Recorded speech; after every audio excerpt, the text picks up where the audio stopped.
Welcome back to another episode of Bass Fishing for Noobs. I'm Susie Q. Hey guys, it's Sean. What's been happening, Sean? Not too much. I'm not a big fan of this cold weather and getting dark at 4:45. Oh, I know. Yeah, I get off work at 5 o'clock, and I tell you, ever since the time change, as soon as I walk out of work, I'm just like, ugh. I went out on the river yesterday, and for the first time, I had to break out my dry suit, and I was like, ugh, just not looking forward to that for the next couple months. But right, if it gets me on the water, then I guess it's okay. Right, yeah. We actually have a winter weather advisory out right now because tomorrow we've got some snow. That stuff out there. Ugh. Yeah, I know, right? But I'm like, well, we've gotten spoiled so far with this kind of warmer November. And the cold definitely kind of dropped in last week, and we've got our first, whatever. I don't know if it's necessarily a winter storm, but I think they're saying like maybe a couple inches for us. So wow. Yeah, we'll see. So yeah, at least it's happening on Sunday and not during the week when Adam has to travel. So that's pretty nice. Yeah. So, but I know we had a little bit of a break from our regular show this past week with with it being Thanksgiving and whatnot, but definitely back at it. But I know we're going to be coming up on our Christmas break here soon. So I think that's going to be coming up in the week after, 2 weeks maybe? 2 weeks, I think. 2 weeks. So we're going to be taking a nice little Christmas break and kind of regroup and get ready for 2024. That's hard to believe. Yeah. It's super crazy. No, it is crazy. I talked to Big Daddy Rap, and he gave me permission to share that I am officially joining Z-Pro batteries, lithium batteries on their pro staff. So I get to, in the new year, that will be 100% official, but I guess it's all but enough official that I can announce that. So that's my first sponsorship. Yeah. So heck yeah, man. Well, super happy. Thanks. That's awesome, dude. Heck yeah. So, and I know you were definitely looking for something for your motor that you got too. So. Yep, and it worked. I mean, I was out yesterday from 10 a.m. till 4 p.m. and it went from 100% to 89%. And wow! And the river was flowing, so I was using it a good bit. Mm-hmm. It's just, there's a lot of cool things about it. I don't know if a lot of the lithium batteries have it, but it has like Bluetooth, so I can look right on my phone and see the percentage left. That's cool. Even with it sitting in my garage, like it's not hooked up to anything. I don't know. I guess it just uses a tiny bit of that power to broadcast a Bluetooth signal. Well, but, that's cool. I'm kind of jealous of that because, like, mine they're just regular. I mean, lithium batteries. They don't have any fancy Bluetooth or whatnot on them. So that's actually pretty nice. That way, you can actually tell, what percentage you're at. That's pretty handy. I like it. Yeah, and I always have my phone on me on the water anyway. So just a quick little app that goes and looks and talks to it and says, "Yeah, you have this much left." So right. Awesome. Well, since I know a lot of folks are indoors right now, they might be working on, some winter projects, cleaning up gear, maybe thinking about, doing something different with their kayaks. I know for me, I'm looking to kind of rearrange like my wiring and all that because, I got lights, I got my power pole, I've got a motor, I got a fish finder, other stuff like that. So, I was like, man, I really would like to have, kind of a cleaner and better way to kind of set up my wiring and electronics and everything. And I just happened to kind of be scrolling on Facebook, and our special guest is going to be Mr. Kurt Smits, who is going to kind of help us dive down the rabbit hole as far as running electronics, the wiring for all that other stuff and whatnot. So, Kurt, welcome back to the Noob Show, because I know you've been on here a couple of times. So happy to have you. Thanks for having me back on, man. It's a pleasure being here. Awesome. So for the folks who might be new to our show, give yourself an introduction, where you're from, what you do, et cetera, kind of a little brief intro. I fished a lot of the National Kayak Fishing Series stuff. I'm a 2017 KBF National Champion. And, I just love kayak fishing, and I'm kind of I like to rig stuff. I like to do a lot of DIY stuff. So this kind of goes right up my alley, Right. Yeah. Especially with like the modern kayaks, because the modern kayaks, at least for the guys who are doing tournaments, it seems have evolved, right? Because when I first started doing tournaments, I had a little tiny fish finder that was like, it was like 4 inches big, maybe 4 inches big. And you could barely see what was going on. And if you blinked, it moved off the screen. You know what I mean? You had to be watching it and stuff. So I didn't have lights, you didn't have anything else on there. You could kind of wire up anything to make that work, right? I mean, you could put anything. So things have just changed so much. And congratulations on getting your new sponsorship. The lithium batteries, that's kind of like a whole nother revolution that's happened. Yes. I figured one of the things I could talk to you about is I want to run lines through my hull, and I'm scared to death to cut a hole in my hull or in my my kayak anywhere. So, but I got the, a through hole wiring kit. Besides, I have an Outback, so it does have some, but not back by the motor where I want to run it through back there. So right, I was talking I was talking to a few guys that did it, and they said it's no big deal, but I haven't done it yet. And every time I go to do it, I'm like, I'm just going to wait a little bit. It is no big deal, but you should be cautious when you're drilling big holes in your kayak. I mean, I'm with you. I like to put the minimal holes in my hole, or that's kind of weird to say, but as few holes in my kayak as possible. Yeah. Mm-hmm. Yep. But there's so many good line through kits now, like Yak Attack's making a couple different size ones. Yep. So you can get them for larger size for doing batteries, hooking up batteries to motors, because that's a much bigger wire. Yeah. And that's one of the things that a lot of people need to learn about too, is doing a quick internet search on wire gauges that you should be using for the length of runs that are happening, especially for motors, because they take on 12 volts. It's a lot different than like your home wiring. 12 volts, like you really have to increase the diameter gauge of the wire when you're having more amperage draws, like a motor takes. The motor's, pretty intensive for the draws. And also, going off the manufacturers, you really want to pay attention to what they recommend. I mean, it's just so important. I know like Garmin fish finders, they want you to run I can't remember the exact gauge, but I think it's 10 gauge. It's a very large gauge wire, where a lot of the accessories and other fish finders will be a much smaller gauge wire and say it's okay. So it's really important to know, especially when your battery isn't right next to whatever you're powering. LED lights are one thing, but your electronics are sensitive, right? I know my Garmin, anytime there's any weirdness with electronics, with the powering of them, they just don't work right. They instantly show me. My old Hummingbird, one side of my side scan, if it got too low on voltage, would go away. So if you ran too long a line, you lose a little bit of voltage through that line. So you'd have these weird symptoms like that. And you would think it's like your transducer's going bad or something else. And really, it was just that you ran too small wiring or something like that. It's just stuff like that. It's just like do homework. You know what I mean? Right.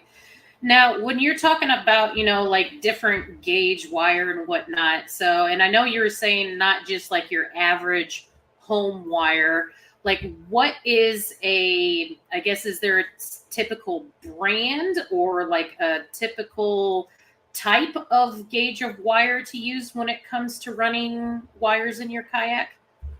So there's not one gauge that I can tell people to use, right? You really want to look and read in your owner's manual and see if it's like a 10 gauge, a 16 gauge, and gauges are kind of weird. The higher the number gauge, the smaller the diameter. The wires, yeah. Yeah, exactly. So a 16 is smaller than a 10. You really want to find out what gauge they recommend. Now, there is a specific type of wire that's good to use. They make a marine wire that's made for 12 volt, and they tin it. So what they do is they coat the copper wiring, and it's not a solid wire. It's a bunch of little wires, so it's flexible. They coat that in an oxygen-free environment with tin, and that helps with the corrosive aspects of it being wet all the time and getting corroded at connections and stuff.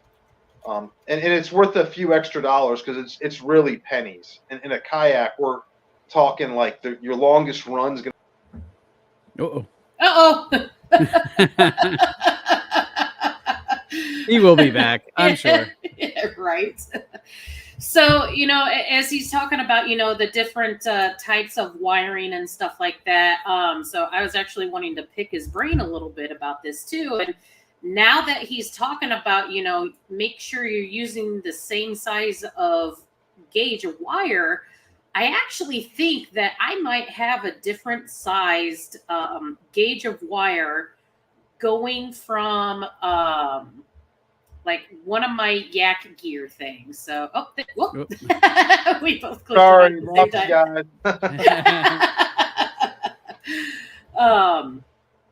But let's see here. Anyway, so yeah, just making sure you're using the manufacturer recommendation for the right size of gauge, and then there's like a marine type of wire you were talking about that helps prevent corrosion. Yeah, and if you Google that, you're going to get tons of options on where to buy it and stuff. Some local marinas carry it and stuff. So I mean, it's not like an uncommon thing. You'll be easy to find. Gotcha. Okay. Now, that sounds simple and everything, but when you get to running multiple things all at once, so like you might have lights that you're needing to run, you have your fish finder that you're wanting to run, you might have a power pole that you're wanting to run, you might have a motor. And I'm sure, a lot of people have common sense when it comes to, maybe your motor needs to be separate from everything else. But then again, there might be some people on here like, oh yeah, I can just connect everything together and it'll be fine. Well, maybe not so much. Yeah. I mean, I don't even know if it's common sense, but definitely like having your motor on a separate system in your fish finder, highly recommended. And that's going to do a couple things. It's going to keep the power clean to your fish finder, and it's also going to make sure that you have enough power to run everything, and you don't have a weird power draw happen to it where you're putting too much taxing power on the battery, and you essentially don't have enough juice by the end of the day. Mm-hmm.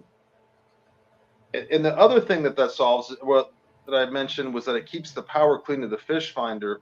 And that's the biggest thing, right? Because if you have an expensive fish finder, you spend all that money on the fish finder. I want to get the maximum resolution. I want it to be the cleanest image, possible. You don't spend all that money on it to look at a crappy image, right? Right. Yeah. And you were talking about making sure to use same size gauge wiring, and I was actually going to pick your brain a little bit about this too. So I have a Lowrance unit, and mostly everything will work just fine, but then my screen will get super hot, like just barely touching it, it'll be super hot, and then the temperature readout will go from like, normal, whatever the water temp is, then it'll jump all over the place, and then it'll just go up to 999.99. And I'm like, I have no idea what's happening. So I don't know if that's a wiring issue or if that might be a fish finder issue. That is an interesting issue. I haven't heard that one before. I have heard Lowrance touchscreens get hot just running, but I have not heard that temperature thing before. Yeah, maybe that is your that temperature could be should come from the transducer, so I would think, right? But yeah. I mean, the temperature sensor should be separate, right? I mean, that should be down in the water.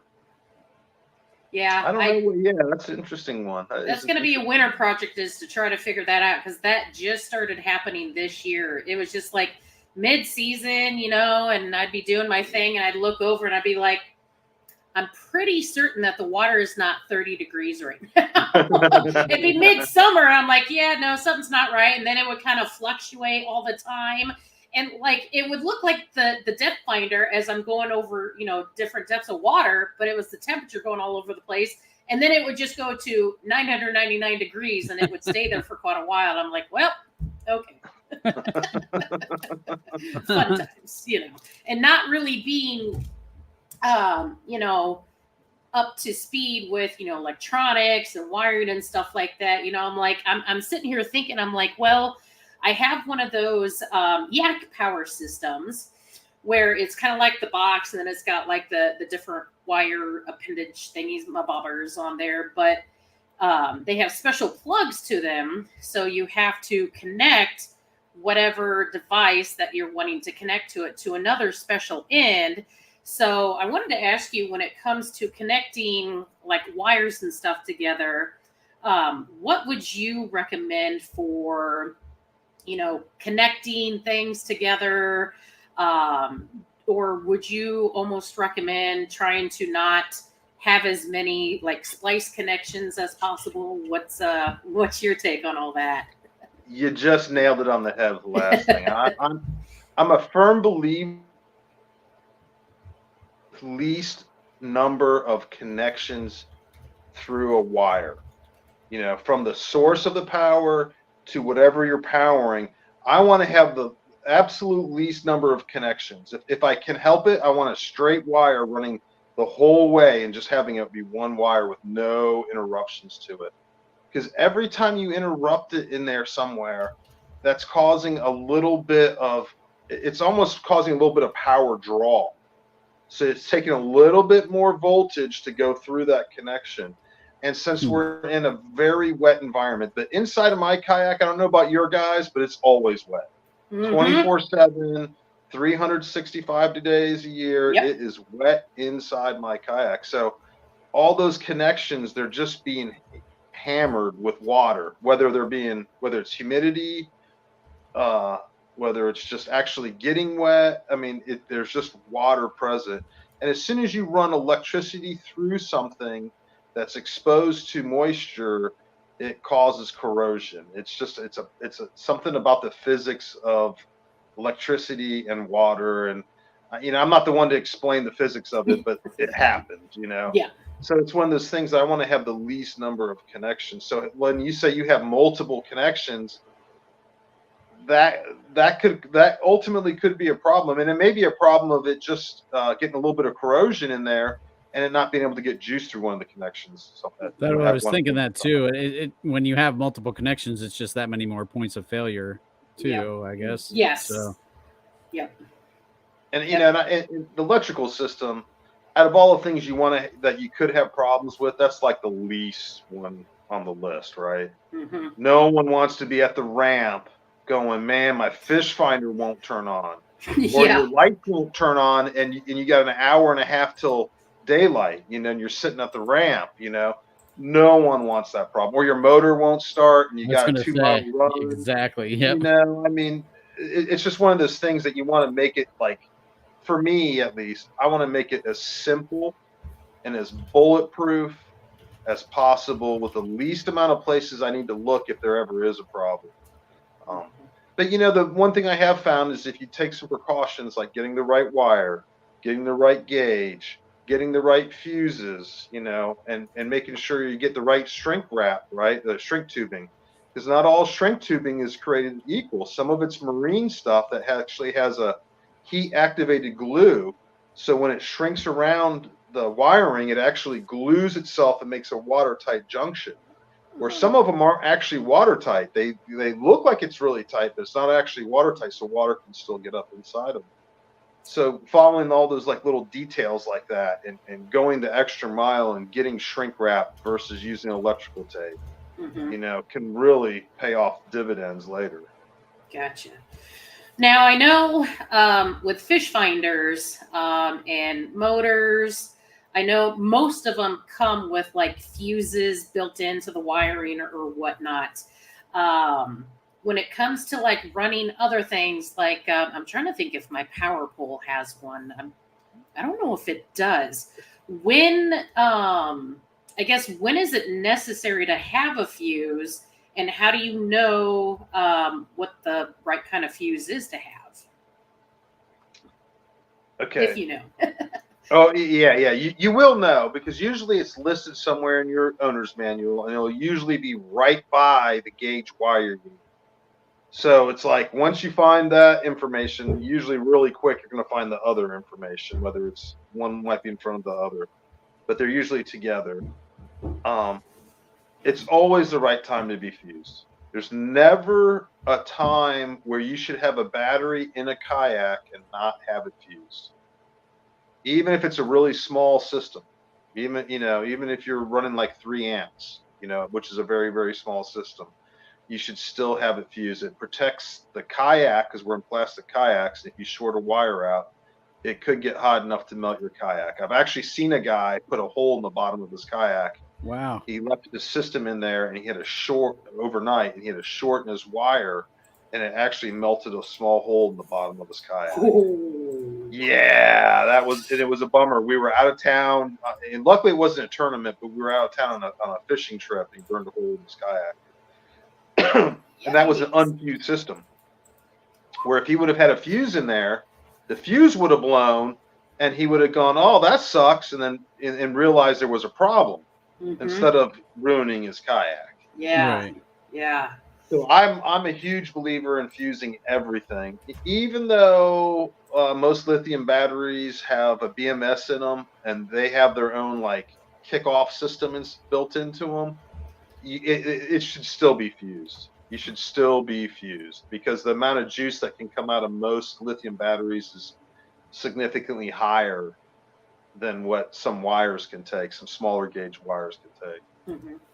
Now this might be a dumb question, but what is a like BMS system in a lithium battery? Like what is that?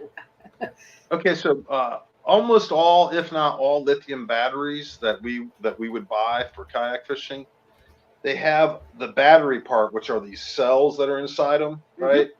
That stores the energy. And then because it's lithium and not lead acid, because lead acid will put out a very steady current without any help, right? Just the battery itself will just put out a very steady current. Lithium doesn't do that. Lithium will put out a crazy amount of current all at once. So you actually have to have something in between the battery and whatever you're powering to keep it around 12 volts. And that's what the BMS does. It does some other things too, as far as like overcharge protection, undercharge protection.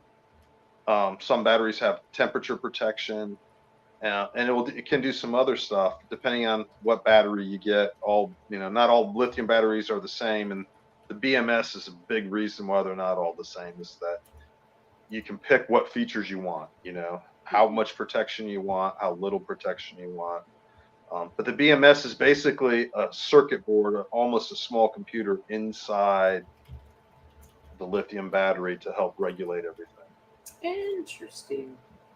Long answer, sorry. No, hey, that's awesome, because like I was like, yeah, I know lithium batteries run different than sealed lead acid batteries, but I didn't exactly know why, and I'm like, oh, hey, now I know, and I'm sure plenty of other people are just like, oh yeah, I just got a lithium battery because it's cool. They don't really dig too deep into the how and why and stuff like that. So always good information to have.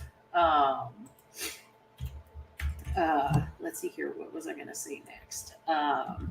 I'm wondering, Steve Baker came and helped me install my Newport motor, and I was thinking in my head, I don't remember seeing a fuse. I wonder where. I'm sure it's probably there somewhere, but I might have to look for it. I would think a motor would come with a fuse in the line somewhere too, right? Like I know my fish finder did. Yeah, I'm not real familiar with the Newport stuff, so I couldn't honestly give you, say, yeah, there is one, but it wouldn't surprise me if there was one in there someplace. Like the Newport battery box, they have one built into that. Gotcha. So if you're using that, there's actually one in the box itself. Okay. There might be another one someplace though too. Like most of our fish finders, they all come. Yes. Almost all the ones I've ever bought all came with a fuse, their own fuse. Yep. Right in the line. Yeah. Yeah. Yeah. Yep. Let's see here. What else was I going to ask? So how do I word this next question? So I know that there's amps, and then there's like voltage, and then there's like amp hours, and other things like that. How do you know like what those mean and how they like relate to like electronics on your kayak? Yeah. Ooh, man, you're asking really tough questions. Honestly, you are, because I'm not an engineer by any means. Right. Yeah. I mean, if you know it too, because I couldn't tell you like an amp, a volt. You can think of voltage as the type of system you have, right? Us as kayakers, our fish finders run 12 volts for the most part. Now, if you dig into your owner's manual, you are going to find that there is a range that they'll have for voltage for your fish finder, right? But everything that we have will work in the 12 volt range, right? And when I say 12 volts, most lithium batteries are like over 14 volts. So it's a little bit of give and take, right? I mean, they say 12 volts, but there's a little bit of range there to play with. But that's the type of system that we have. The amps that you see, that's how much energy you're using. That's how much juice is being pushed through it. That's like your gasoline coming into your car. Like how much gas is going into your car? 3 gallons? Well, that'd be 3 amps. Is it 5? Is it 12 gallons? Well, that'd be 12 amps. It's how much juice is actually moving through your system. And that's really the best way to look at it, because you're going to find that some fish finders will come with a 3 amp fuse with them. Some will come with a 6 amp fuse. Some will be more, some will be less. And that's where that's coming from, is how much juice they actually need to use. And I'm glad you asked that, because there's also a lot of different types of fuses. There's little round cylinder fuses, right, that are glass. There's little tiny blade. There's micro blade fuses. There's big blade fuses. There's, list goes on. I mean, you could find quite a few different types of 12 volt fuses out there, and you'll see like Yep, that's like the tube. That's the tube fuse right there. Yep. Yep. And so this one, what it's come with, at least for me, is the battery chargers for my lithium batteries. That's what I've seen those in. And then the what did you call like the plate ones? Blade. Or blade ones. Yes. Yeah. Yep. Blade ones are usually the ones that are in that are built into the wires for fish finders. Yeah. And so it's important to know what fuse you need if you're using what comes from your manufacturer. Because I know for my Garmin, so on my Garmin, I also have a GPS puck, right? So that GPS puck needs power too. And I have 2 black boxes, and both those need power. And my head unit obviously needs power. So there's 4 different things that I have that need power, right? And believe it or not, even though they all came from Garmin, they came with 3 different fuses. And they were all different sizes. 2 of them were the same type of fuse, and 1 was different. Wow. So you got to pay attention, to what you're buying, because the blade fuses, those colors mean how many amps they are, right? Yes. So an orange one's different than a red one, and a red one's different than a blue one, and so on. So you want to really pay attention to those amps, because you don't really want to over amp your system, especially your electronics, because you really never want anything to happen to your fish finder. It's really expensive. I mean, that's like the last thing you want something to happen. Right. When I know, I was thinking too, when you're saying like your fish finder's 3 amps or 6 amps, then is that per hour? So like if you get a 50 amp hour battery, does that say, oh, I can run my 3 amp fish finder for what, 20 hours or what? Yeah. Yeah, Wow. so exactly. It's not. So we were talking about fuse size when I was talking about amps. That's Right. generally going to be a little bit higher than what the actual usage of that item will be, right? It's usually just a little bit above it.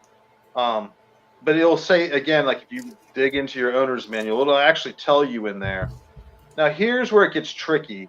They always give you the high amounts when you look that up, right? When you look up and say the Garmin, 93 SV UHD plus uses, I'm just throwing, I don't know what the number is, but I'm just going to say 10 amps per hour, which is way over what it uses.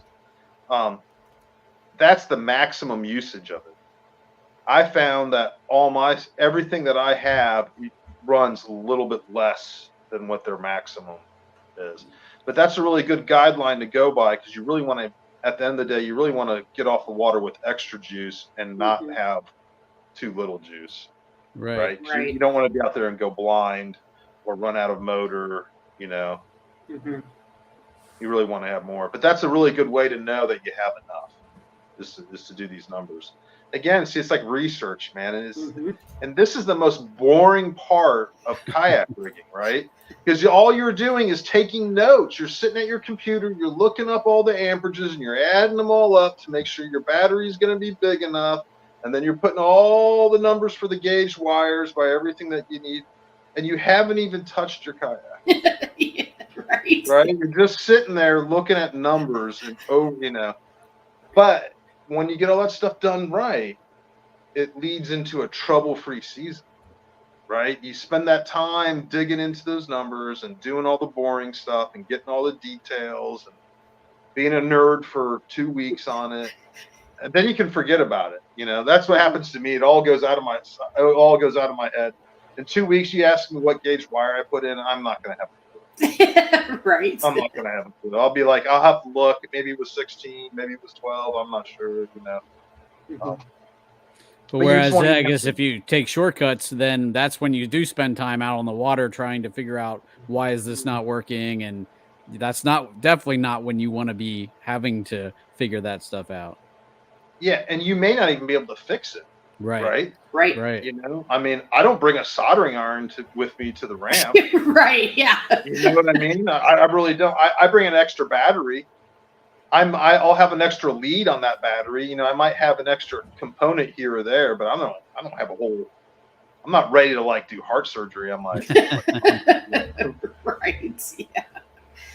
Now you were talking about trying to have as few splices and wiring, just have it one single connection or whatnot.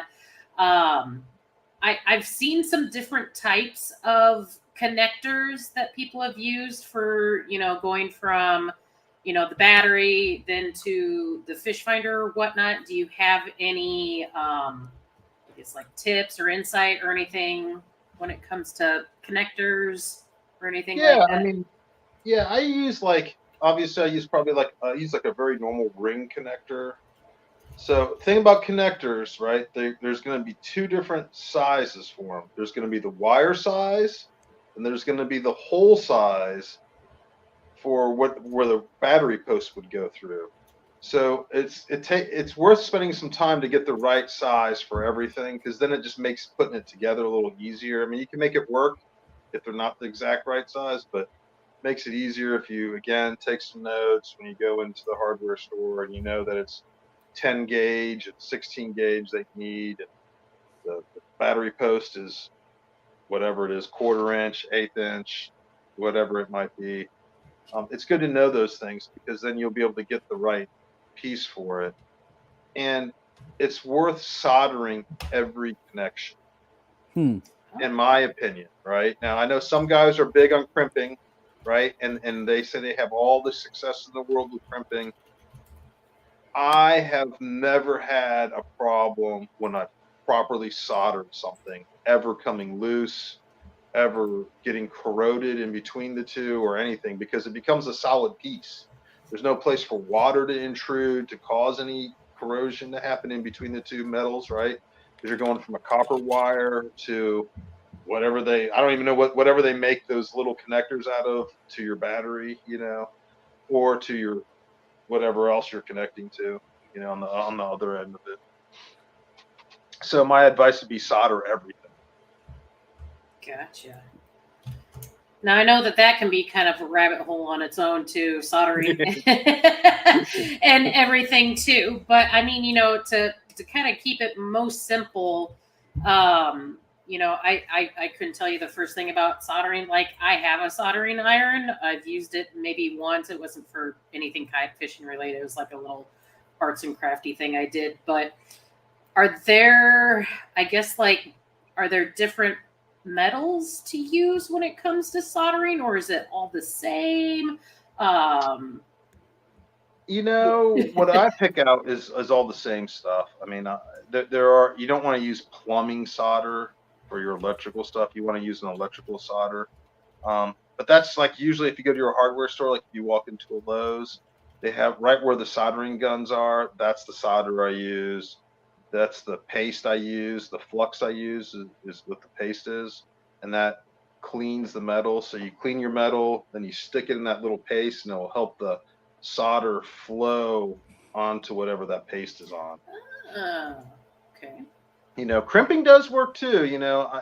I go a little overboard on my stuff because I just am so paranoid about having problems on the road. Right. But crimping does work too. So if you're a little hesitant on soldering, buying a decent little crimping gun to do the little crimps isn't a bad way to go. Mm-hmm.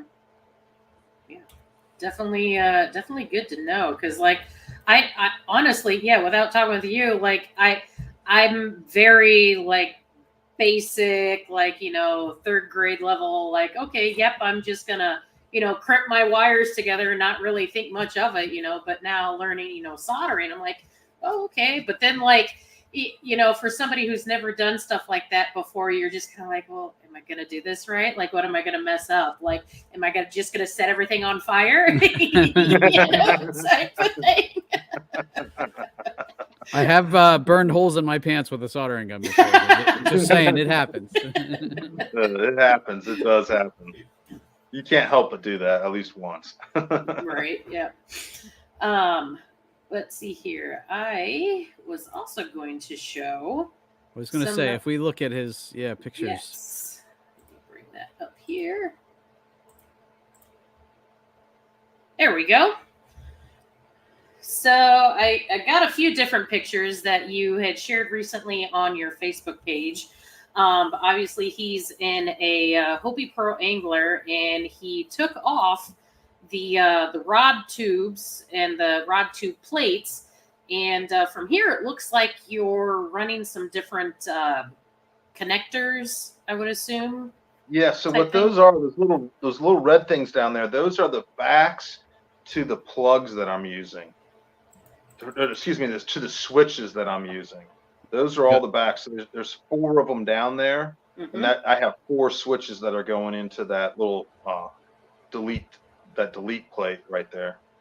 Okay. The one Tim Piercy makes. Hopefully you have a picture of it. Let's see here. This is kind of on the inside here. So kind of taking a look at that. So just first glance at that, I'm like, what in the world is that? So there's a lot going on there. There really is a lot going on there. So there's 6 different fuses that are happening here. And this is one of those little fuse plates you can buy, and you connect the positive to the top, the negative to the bottom, and then you connect all the negatives to the bottom plate that you see along the bottom. And then next to each one of those little blade fuses you see, each one of those, those right there, that runs off to an item that uses power from there, and that's what's powering everything. Oh. And that's before it's all cleaned up. You're seeing the octopus. You're seeing it all in raw. This is just everything kind of opened up and laid out that had just gotten it in there. This is before I put everything in wire loom.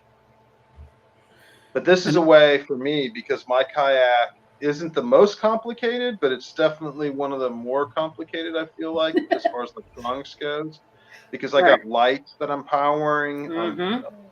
And my fish finder itself requires 4 different fuse items just for the fish finder. So, you know, there's a few things that need to be fused. And you can see I run 2 black boxes because I got 2 panoptic transducers. And each one of those has to be fused individually, right? Wow. So, I mean, there's 2 right there. Wow. On that fuse box, is that like universal? Can you fit like, you know, different size depending what you run? I always thought like in your car, the slots seem to be almost sized per fuse, but there they look kind of like I see, you know, 3 oranges, a red and a purple. So you can put whatever fuse you want there. Yep, exactly. So, Okay. but you want to be conscious of what it's going to, right? Right. Because let's say you have a really thin wire that something doesn't need a big wire. Well, you got to remember that's a really thin wire, so you don't want to put a big fuse in there. The reason those are all different colors is because everything I got on there uses different. Uses different amounts of energy, right? And I see here, down at the bottom, you've got different size gauge wires down here on the bottom too. So yeah, you can run different sizes too if needed. Yeah.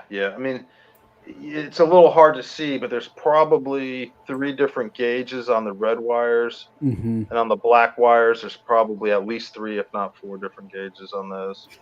Wow. I'm looking at the bracket that's mounting that thing to the kayak too. That's just a. How is that? So on the pro anglers, that little black strap you see coming up over the top, that's for the hatch, right? So it has a little nut underneath there. And when I saw that nut in there, I was like, man, what a perfect way for me to there you go. Make a little bracket to get it up off the bottom of the kayak, right? And just keep it really, really high. Yeah, and using already what's part of the kayak and not having to drill another hole in it too. Exactly. I try to drill as few holes in my kayak as possible. You still have to, right? Right. There's no way around it, but I try to like really minimize that. Yeah. Let's see here. So yeah, there's those, and then just kind of, I'm sure there's a method to the madness. There's your 2 black boxes up here. And so you run 2 fish finders total? No, just 1 fish finder. Oh, okay. But I have 2 panoptic transducers, right? So okay. Yeah, that's why there's 2 black boxes. I only have 1 fish finder. Gotcha. Okay, I didn't know if you had went to the dual screen yet or not. So okay. Gotcha. Not yet. Not yet is the keyword there. Yep. Let's see here. So yep, here's one of those. So yeah, there's one of the plates. One of the plates. Yep. And you said that Tim Percy makes these? Yep, Tim makes them, and they fit in there. Like that one's not. It's still like that right now because I'm waiting for some lights to come. But when you fit them on there, man, it is a perfect fit. It is so clean looking. I can't. I mean, it's such a simple item. I'm glad Tim makes them. They're not very expensive at all either. Yeah, he definitely makes some good quality stuff. There's the side that's mounted. Cool. So yeah, so you were talking about so then the ends would just kind of like plug in on the back side of this. Exactly. How those switches were made, it had that red plug, and then it has like 4 prongs on the back of each one of those switches, and it plugs into the back of those prongs. Okay. And so with these, I guess like are they just like a push button switch? Like what do you use those for? So that's my fish finder side. That's everything that powers my fish finder. That's the GPS puck, that's the head unit, and that's the 2 black boxes. Oh wow. so I can turn them on and off individually. If there's a problem with something, I can kill one thing and not kill the whole system. Wow. Nice. And that's where I added some complexity to my system that some people don't. Some people don't want to be able to turn everything off individually. Right. For me, I kind of wanted that flexibility to be able to do that. Yeah. Yeah. But that's the nice thing about, you know, this type of stuff is just you can customize it any way you want to, really. Yeah. I mean, honestly, that's one of the things that's attracted me to kayak fishing. This man is just what we can do the kayaks to make them our own. You know, everybody's stuff is different. And I love it, man. I love I think it's really cool, you know? Yeah. It's always fun, like tournament time, you know, once everybody's done or whatnot, you know, you always like to kind of walk past everybody's kayak, be like, oh, okay, I see how you set that up, you know, type of thing. Yeah. It's pretty cool what some people can think of. And I'm like, I wouldn't have even thought of that. Yeah, and sometimes it's neat to see the guys who over-engineer stuff, man. It's Yes. like so far over the top, right? It's just so far over the top. I'm like, wow, that's impressive. How many hours you got in that? Right. But yeah, this looks like a mostly complete, you know, setup here, because it looks like that fuse thing has like a cover on it, and then you've got everything's wire loomed here that you can see. So all the power wires that go from one side of the kayak to the other side for the switches are all wire loomed, and then the ones that come off from the switch panel that goes straight to the fuses, that's also wire loomed. I wire loomed everything I could to protect it. What you're not seeing here it's all laying on the ground on the bottom of the kayak. I was able to mount all that stuff up on the kayak higher. So none of the wires that are power wires are on the bottom of the kayak at all. Nice. Yeah, that's pretty nice. And that's like one of my biggest things too, is like everybody who has a Hobie, like we know that water gets in that kayak. It doesn't matter how tight we have it, just it makes its way in there. And like I haven't found like the best way to keep my wires like just up and off of the ground or off of the bottom of the kayak, which, you know, makes them more prone to corrosion or going bad or what have you. So, but this is very nice. This is nice and clean with that wire wrap stuff. And yeah. Are the black boxes mounted to any, or like they're mounted to a plate I could see, but then is that plate mounted to anything, or is that kind of free floating there? The plate isn't staying in that position right there. Okay. I still have some wiring for my lights to do, so I haven't done the final mount. What that will do is that'll be tilted up and then zip tied to the post right there. Gotcha. So those black boxes will be straight up and down. Okay. Oh, nice. I like it. And again, I couldn't put two black boxes side by side if I had the rod tubes in there. They go over the switch panels a fair amount on each side. Yeah, they take up quite an amazing amount of room in the kayaks there. And now, is your battery in the front compartment too, or where do you put that? So I'm able to slide my battery underneath my seat. So there's that hatch on that Pro Wrangler.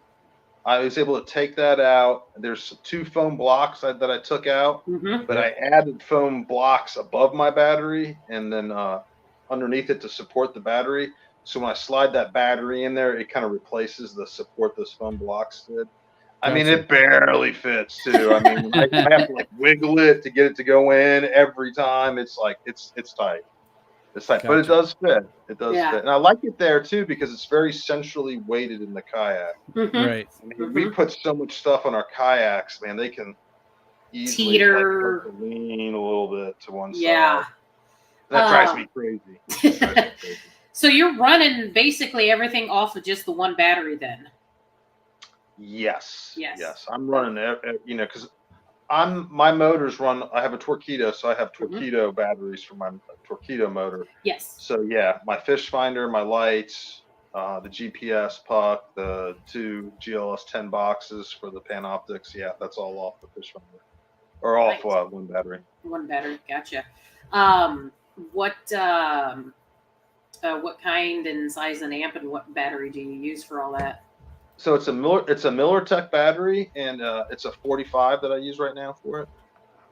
Nice. 45 amp hour, and I have plenty of juice at the end of the day. I was just going to ask, I've actually run 2 days with my fish finder on it. Now, I wasn't running my lights or anything during those 2 days, but I mean, there's plenty of juice with it.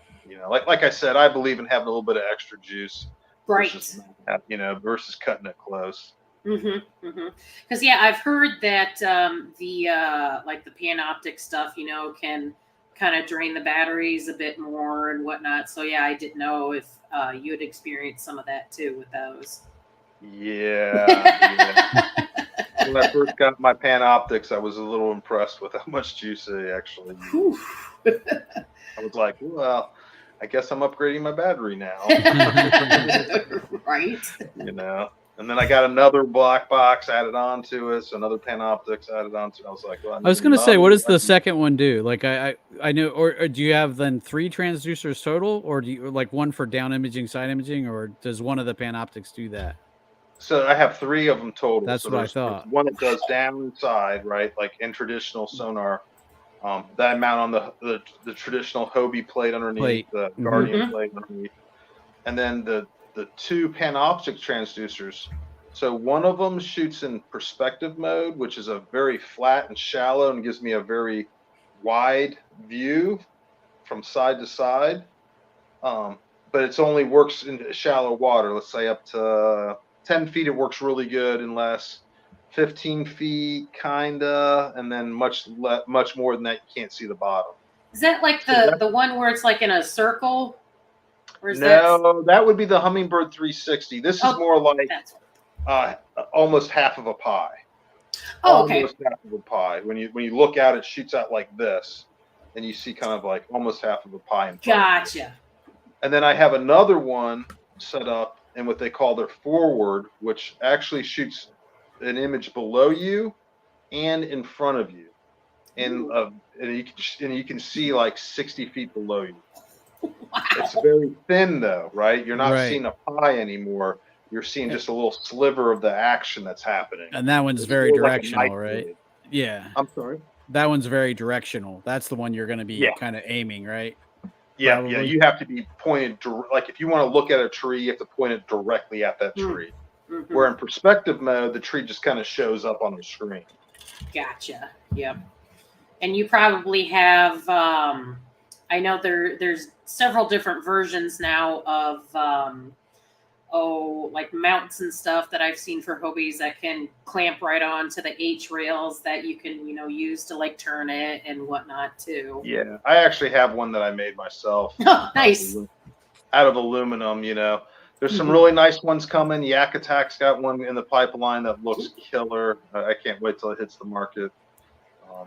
There's lots of good ones out there. There's the sniper one, right? That has the rotational arrow on the top. There's lots of good ones out there. Right. Yeah. Again, a rabbit hole that I haven't even tried to go down yet because I'm still learning a lot about my original fish finder still. It is a rabbit hole, man. It is like a deep rabbit hole. Right. But definitely good stuff. This has been pretty awesome. Let's see here. I'm trying to think of like what other questions to ask when it comes to electronics and stuff like that. Sean, can you think of?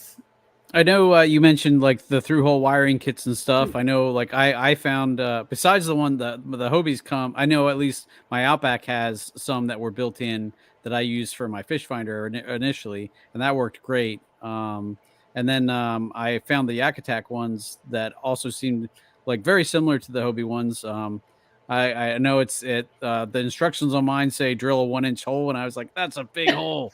But everything I've seen online seems people are happy with them, and it seems to keep things watertight for the most part. Do you have any other that you recommend or that you've used? Honestly, those are the top 2 off my head, man. Okay.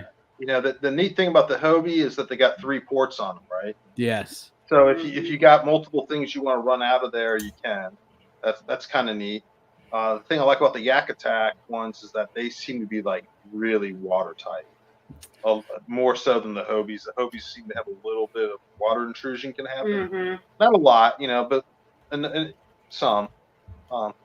So I mean, it's a give or take, And do Like, you I use the do Hobie you ones. silicone them then, or like I know I didn't silicone my Hobie ones, but the video I watched, the guy siliconed his Yak Attack ones.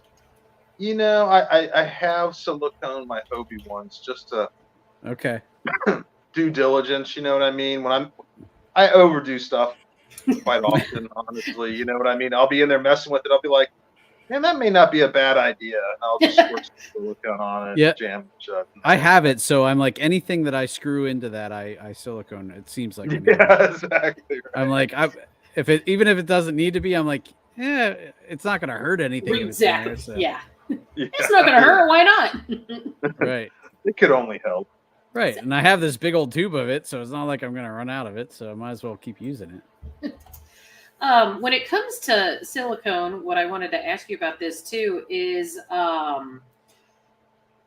do you ever find yourself like needing to like re-silicone after like a season or anything like that, or like finding that maybe it kind of is coming apart a little bit? I had used some like waterproof marine grade silicone one time, and I don't know if I just whatever it have you, but I had a on the outside of the kayak, I had my lights running through the hole, and it seemed like at the end of the season, like it was just like deteriorating or falling apart. So I didn't know if you've had any experience like that, or maybe it was just like a random fluke with me.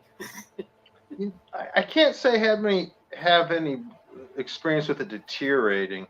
I've had it like pull apart on some stuff that maybe flexed a little bit too much, or who knows what happened. Yeah. Maybe I didn't clean it enough. You know what I mean? Because if you don't clean the surface really, really, really good with silicone, it sometimes won't stick right. But I haven't had any like actually deteriorate. Usually when I use silicone, it seems to be like almost indestructible. Like it lasts forever. Yeah. I may not use that silicone brand again. Right. Yeah, I use Goop and the marine grade, and that's worked good for me. Yeah, it's good stuff. Yeah. I know what else I was going to ask you. So with your battery being in that square hatch, now I've heard both sides of this when it comes to lithium batteries, but at least from what I've seen, on the manufacturers' websites and guides, you technically don't need a like storage box to keep your batteries in for lithium batteries. Is that correct?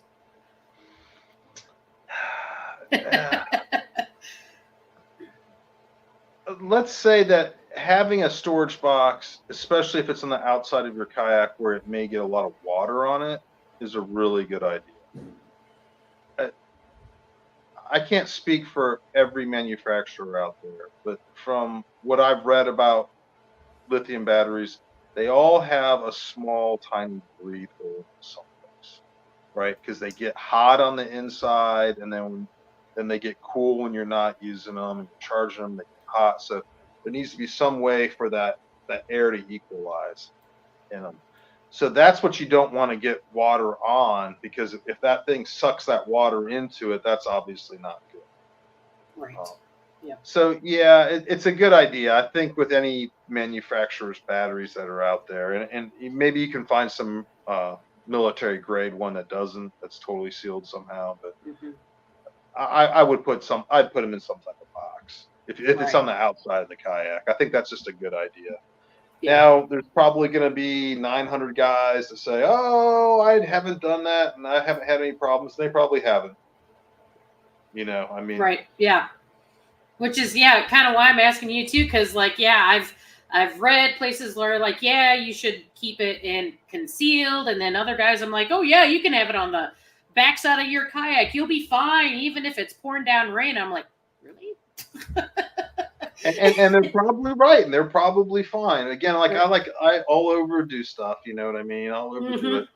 But now, do you want to be on the middle of Gunnersville Lake in a rainstorm and then have your battery crap out because there's some tiny little breathing hole that sucked in a minute amount of moisture?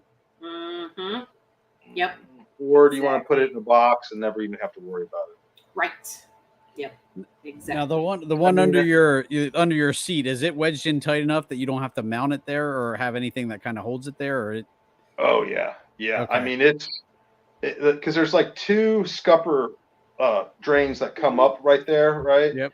And it fits in between those. And man, it's like literally when I put it in there, I have to like wiggle it and get it to like shimmy through those to fit it. And when I fit it in there, because I have put some foam in there to replace the foam blocks, the space, like when it goes in there, it's like locked in. There's no place for it to, like, you couldn't even force it to move out of there. You know, it's surrounded by foam on the top, in the back, and then there's those 2 posts on the sides. Yeah, it's pretty locked. And then it's almost like it was made to go in there, really. And your leads are in the front then, or like facing the opening? Okay. Yeah, exactly. So like if I'm sitting on it, the leads are pointing towards the front of the kayak. Right. Okay. And what I do is I just have instead of like unbolting those leads, that's the one place that I have a disconnect. Right. Okay. And I use one of those waterproof car disconnects that are like super hardcore waterproof. You know, not the little trailer ones, the super hardcore. Yeah, they have like the little, you have to like push down on like the little clip thingy to pull them apart and whatnot. Yep. Exactly. That's what I use for disconnecting and connecting my batteries to everything. But I got to work on the rest of the wiring because that's a little bit of a mess. And those are the best. If you're going to have a disconnect someplace, those are the best ones to use because they truly are waterproof. Yeah. Like you can truly have them underwater and they won't have water get inside. Nice. Awesome. Well, definitely good stuff. Especially, you know, when it comes to this type of stuff, because I mean, I remember, man, when I was first getting into kayak fishing, I was super intimidated with like electronics and running wiring and stuff like that. I was just like, I don't have any idea what I'm doing. I'm afraid to do something because, I was afraid I was going to blow stuff up or set stuff on fire, but, after talking with some people and seeing how people have things set up and wired and everything, it definitely helped, ease, my mind in a sense. So, definitely some awesome insight. Yeah, I burned up a few wires. Right. Yeah. I'm sure everybody's had their fiasco of wiring things. I was going to say last year, my motor, so one of the crimps on one of the ends just wasn't crimped just good enough. And like the wire had actually just kind of barely pulled out. And I was just like, man, I've got everything plugged in just right. So I got out of the kayak, I'm looking around and I was like, what is going on here? And then sure enough, I saw that wire was just loose enough. And I was just like, oh man, so. And it doesn't take much either, man. No.